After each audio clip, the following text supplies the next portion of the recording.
Everyone, तो आज का हमारा टॉपिक है future perfect tense. Future perfect tense वो टेंस होते हैं जिनमें हम किसी काम के हो चुके होने के बारे में बताते हैं।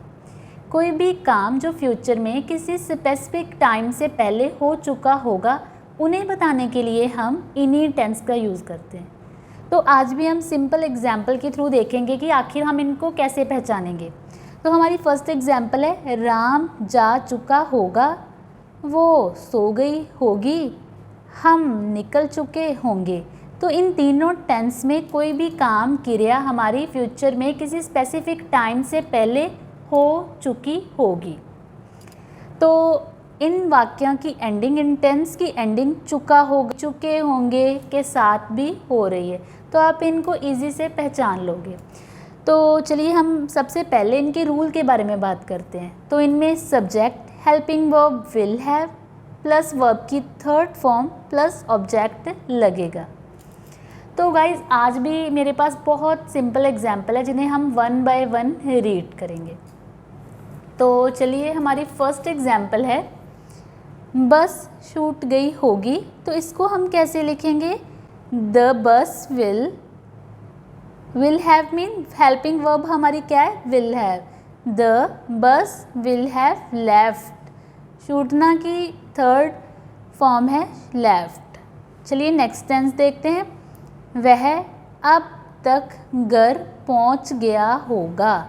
तो इसमें भी हम उसके स्पेसिफिक टाइम में, फ्यूचर में किसी टाइम से पहले पहुंचने के बारे में बता रहे हैं। जैसे इसको हम कैसे लिखेंगे? वह mean he, helping verb will have, पहुंचना की थर्ड फॉर्म है reached, he will have reached. अब तक को क्या लिखेंगे? By now. चलिए नेक्स्ट टेंस देखते हैं, इस महीने के अंत तक मैं यह पुस्तक पढ़ चुका हूँगा।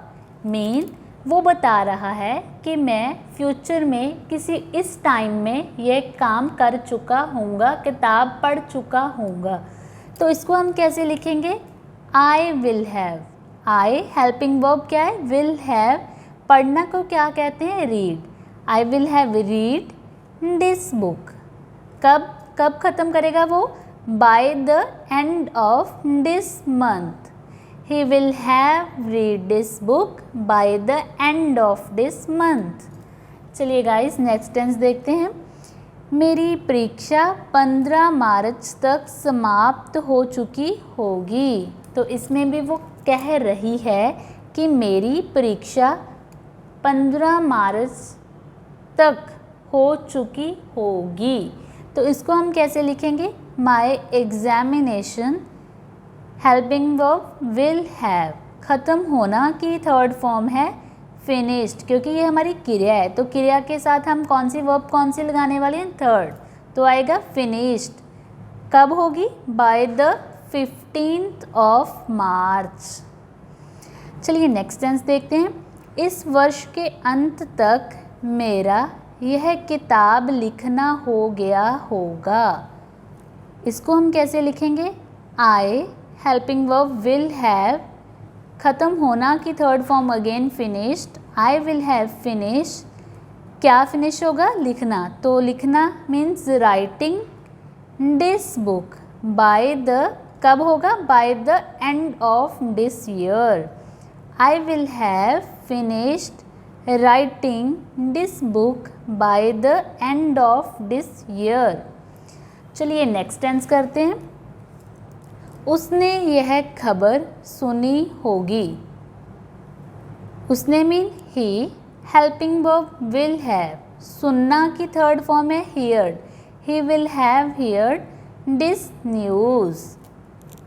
उसने अगले हफ्ते के अंत तक 1000 रुपयों की बचत कर ली होगी। तो इसको हम कैसे लिखेंगे? ही और helping verb will have, he will have, बचत को कहते हैं सेव्ड। कितने रुपीस किए होंगे? रुपीस 1000। कब किए होंगे? By the end of next week. He will have saved rupees 1000 by the end of next month. तब तक यह किताब मैंने 2 बार पढ़ ली होगी। तो इसको हम कैसे लिखेंगे? I will have, helping verb क्या है? Will have. पढ़ना की थर्ड फॉर्म रीड है।